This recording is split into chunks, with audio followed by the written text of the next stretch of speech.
Stop acting like a teacher. So I did. 3 years ago I started working in a company where my manager was a piece of shit that would insult us and blame any problem on his employees, trying to get them against each other. I got burned out after about a year of 10 hours days and weekends and of doing tasks that were greatly above my paycheck and completely different from what I was promised as I got there. So I gave my resignations.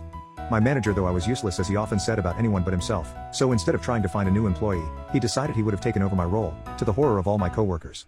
The only problem, I was the only person who knew perfectly the company ERP program, and I would have had to teach him my 1,5 year experience in 2 weeks. As I started to teach him, he got more and more frustrated and terrified by the amount of workload that was coming his way and started to insult me even more, but I was still trying to teach him the best I could for the sake of my coworkers.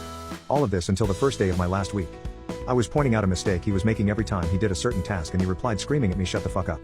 I don't need you to act as a fucking teacher." So, malicious compliance, I didn't.